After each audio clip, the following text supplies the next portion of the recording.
It's Kamilah Rose from the Bliss Institute, and I'm back. It's been a minute. I know. I have been trying to get a little bit more organized and get a little bit more settled in what I'm doing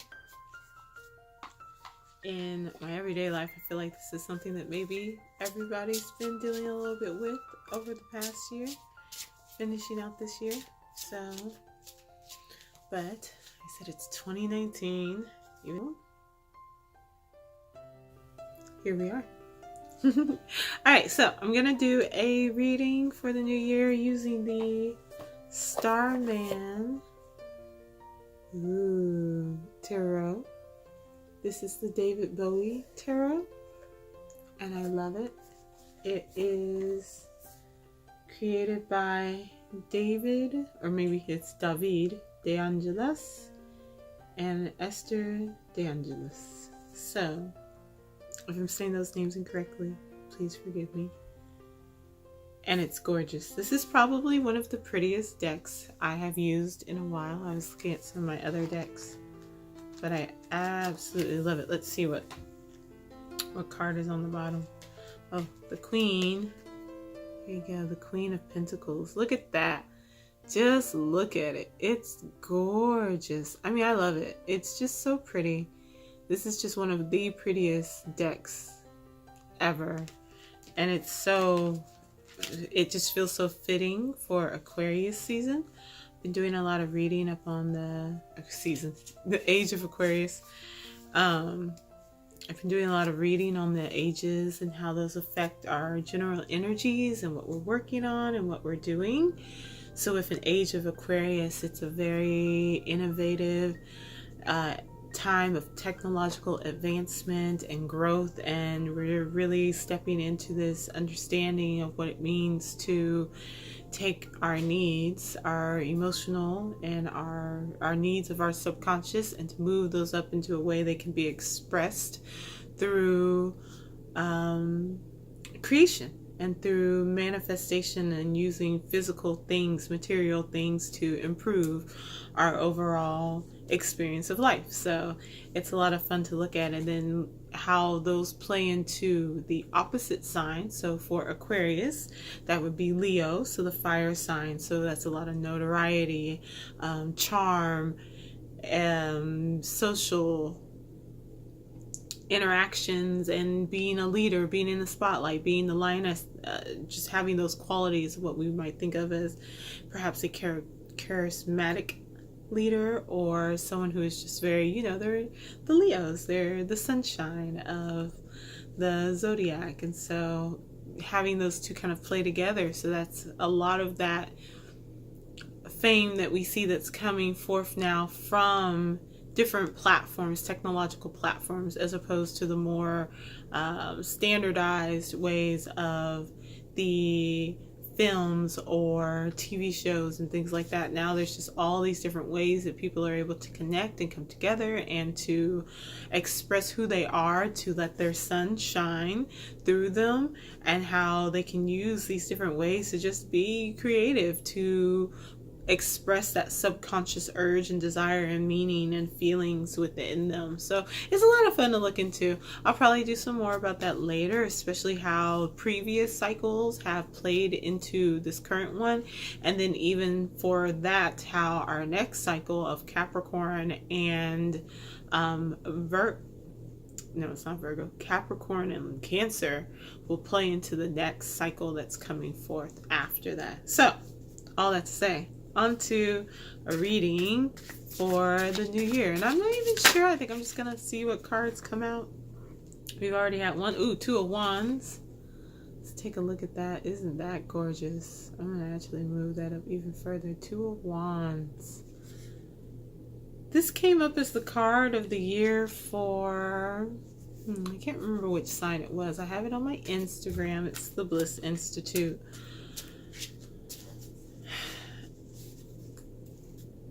I've seen a lot of people talking about how amazing this year will be and how it's a 3-year and it's just a year where you can tell there's just going to be a lot of growth and a lot of movement, and it's very exciting. And I feel like that excitement energy, it's just flowing through everything. And I think of how, for some people, having a lot of choices, having a lot of options, having a lot of space to do and be and create is very exciting for them. They love it. It feels like freedom. And how for some people, when making even the simplest of choices, it's just overwhelming. It's anxiety inducing. It's too much. And so I feel like there's a little bit of balance that needs to be expressed towards that, because we do have all these options and all these things available to us. But what do we choose to do with that? Is this something that fuels us and gets us moving, or is this something that brings us anxiety and that brings us that makes us kind of actually slow down and stop in our tracks? Are you going to be able to push through and really be able to come forth and be this wonderful person that is available to you, or are you going to be caught in these cycles, these same cycles that are kind of still happening, kind of still going around? The next card that we got is the 3 of Swords. Look at that. When I tell you, this is another card, this was someone else's, I think it was Libra. I would know because I'm a Libra, so I pay attention to a lot to what goes on with Libra. But this is the Libra card for the year. I don't know if I think it's focusing on me. There we go. I moved myself out the frame. Absolutely gorgeous. And what I got from that card when I was writing about it earlier, I saw a couple of different things, but that traditionally the 3 of Swords is the heartbreak card, is a card of having something that you really put a lot of faith and trust and love into not come to fruition, not work out the way you wanted to. The ideas that you have behind something are going to be changed quickly, and it's a painful process. But what comes from that, I see someone who has the wisdom from these experiences, and how pulling that sword, this is breaking your heart open. Air signs, swords, I associate swords with air. Air signs can be very emotionally cold and emotionally distant. And they can appear that way, at least, because they are looking for a practical way, a way to intellectualize the information that they have access to and that comes to them. And so they're just trying to kind of make sense of it all. And when you get into the emotions or the heart of that can be a very gray area. And when it is time to make a decision or a choice, the gray area isn't always as helpful as it could be. So the 3 of Swords signifies breaking that heart open, so that the things that you were dealing with just in your head, that you were focusing in your mind, overthinking, now are being brought down into that heart space so that you can feel your way out of it. It is the way of connecting the mind and the heart together so that you can make a more informed decision, or that you can see from a different standpoint. It changes the perspective from the mind to the heart. And so when you pull that, because you have your swords, in your hands, and when you pull that third sword, you put one down, you've been so focused, you've only had these two, think 2 of Swords, where it is a woman and she's blindfolded and she's holding 2 swords in her hand. You put one sword down and you pull that third one out of your heart, and all of a sudden the world that you thought you knew and that you understood has completely transformed. It's just different. You'll find that the options that you thought you had that were so limited are actually, there's more for you to choose from. There's more information available. There's lessons that you've already experienced that you can harness and bring into this situation and bring clarity to that. So when we're looking at that 2 of Wands, the choices that I talked about, that heartache, the things that perhaps you're trying to avoid because it caused you pain, have actually hold the key to seeing and having clarity on the choices and decisions that you make in this coming year.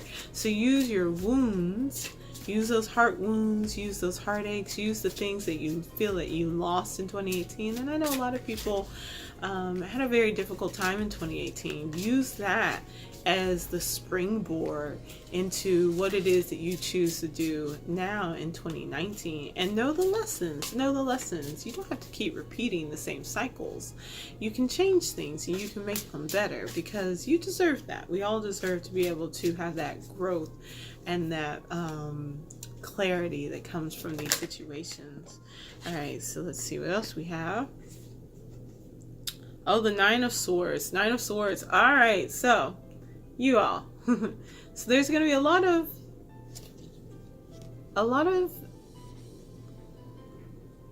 opportunities for us to be able to rewire some of the thoughts that we've had. Some of the things that have kept us in the same situations that we've been in for so long. You know, you're taking those lessons and you're learning from them, and maybe you're realizing all of the different ways that it has affected your life, like all the different connections that it has made, and you're realizing that, okay, well, this happened, and then this happened, and then this happened, and who knew that all of these things were actually just connected together, coming from these same strands, coming from these same underlying principles and beliefs that you hold about yourselves. Let's talk about these beliefs, these things that shape us, our core beliefs of who our identity and who we are. When we come down to that and we get into those, we hold these negative core beliefs about ourselves and how those shape the decisions that we make. When we look and see that if you made a decision based off of I'm unworthy of love, or I'm unworthy of abundance, or I am not prepared for this, I'm not ready for this. I can say, speaking for myself, there are certain things that I am very interested in, certain things that I feel called to, that I feel like it's always, let me take another class, or let me get another certification, let me learn more, which is really just putting it off because I don't feel like I have enough experience or inner authority to be able to speak on certain topics that I feel called to speak on. And while it is wise to take time to learn, to grow, to do what you can to become an expert in a field, if you're learning and never actually doing, then you're not really following through on what it is that the whole purpose in learning was for. So taking that time to step forward, because when we go through, this is the Princess of Wands. Let me block me out and then come back. When we go through and we look at these things that feel like they are just swords in our backs, 9 of them, swords just piling up, negative thoughts, negative experiences. You're like, this is my year and I'm going to do this, but goodness, okay, look at all of this that's coming up. Clearing and cleansing. It's a big thing for this year. When you look at that and you take that step back and you realize this is all fertile soil to be found, to be moved through, to be used, and you can plant those seeds and you can say, all right, well, I did this, let's do this. I tried this, let's try that. Take that moment back, step back, and see that really you can use all of these swords to cut these ties, to cut these strings, to eliminate and to relieve yourself of different responsibilities that other people have placed on you, or you may have placed on yourselves, and you can say, I don't need to carry these any longer. And you can hand swords back to people who, this is your sword to carry, this is your responsibility. And you can take the ones that are yours and you can say, I'm putting these down and I'm going to move into a different direction. The same alchemy that goes into making a sword is the same alchemy that goes into making the coins of the pentacles. It's the same process, but the outcome can be so different. So how do we view this process? How do we put forth and begin that manifestation process determines that outcome. So you can take these swords, who knows what can come from them, and you can make something new from them. And that's that Princess of Pentacles. I really feel that. I really feel that that's that very like, okay, here we go. Let's do this. Let's start this. We have 2 more cards that came out. Princess of Cups. So that's that emotional. You know, this is a year that seems to be driven by the way that we think about things, what we do with those thoughts, and then how they affect our feelings. And finally, the 7 of Pentacles. You know, you got to do the work. You got to do the work. You got to clear it out, because you have that fire within you and it's there. It's ready to go, you know, and you've done a lot of work this year and you've gone through a lot this year from 2018. And now it's time to say, okay, here we go. How do I shift the way that I am moving in this world? These cards, I kept just wanting to do 3 and it was not happening. So, okay. So 4 cups, because we're ending. This is it. I've got a good outcome card for us. So 4 cups. So we went from 7 of Pentacles. We're doing the work. 4 cups. It is fine to reflect on what was, but remember to take a look at what is. Keep moving forward. King of Cups.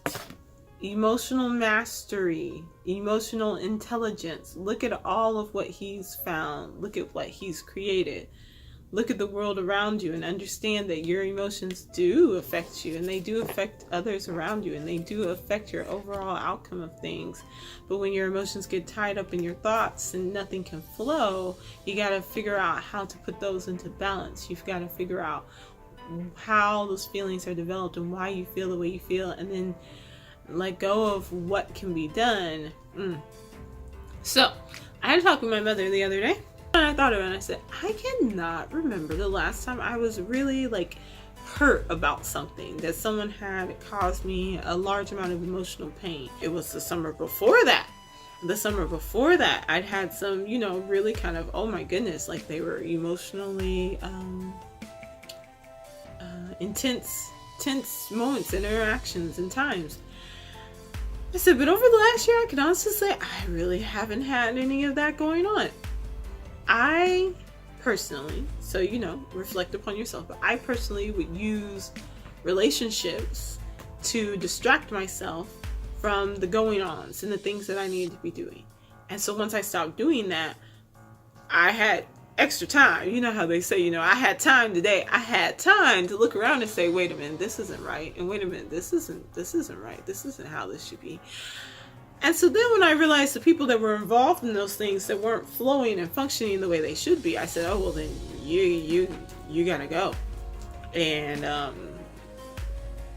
they were released. And then once that was gone, it was the more that I let go of things that were distractions, and then things that were not flowing the way that they needed to be, and then the things that were kind of, you know, I was just using as placeholders. The more I was able to see the other things that needed to be removed as well. And it also brought me a peace, because now that drama, that form of emotional investment, I had that extra energy. It just wasn't there. I was sleeping well. I'm eating better, moving around more, able to focus on the work that needs to be done, get things together.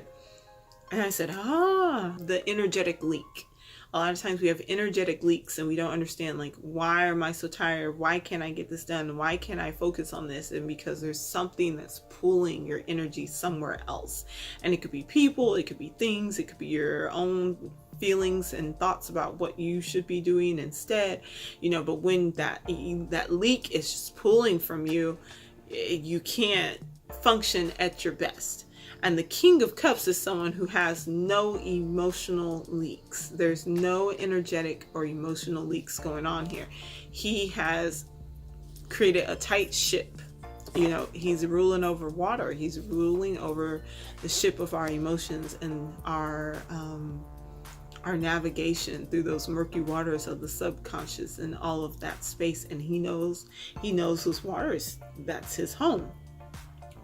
Find the way to be the captain of your ship and to find your home in that space, because what we end up with as our final card, because I'm not pulling anything else, is the world. When we do the work, when we focus on the things that bring us joy, that make us feel emotionally fulfilled, physically fulfilled, we find that our experiences begin to reflect things that build that joy. I have several times, and it's something I love to do, is when I look around, because I'm being present in the moment, and I say, this is just the best ever. This is the best day ever. This is the best moment ever. Oh my gosh, I'm so happy. This is so great. I'm giving gratitude and praise and thanks. And I, thank whatever comes to mind. I try to thank my ancestors often and thank spirit or the goddess or God often. I try to give my thanks and appreciation for what I have and for the moments and the experiences that I'm having.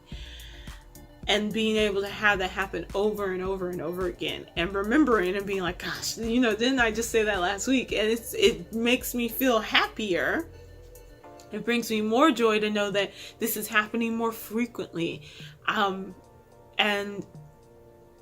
what I took from that to the next step was the idea that, hey, at some point I'd like to be able to take these blessings, even now, and be a blessing to others, so that my cup that is overflowing can help to fill other cups that overflow, and it just becomes this cascade.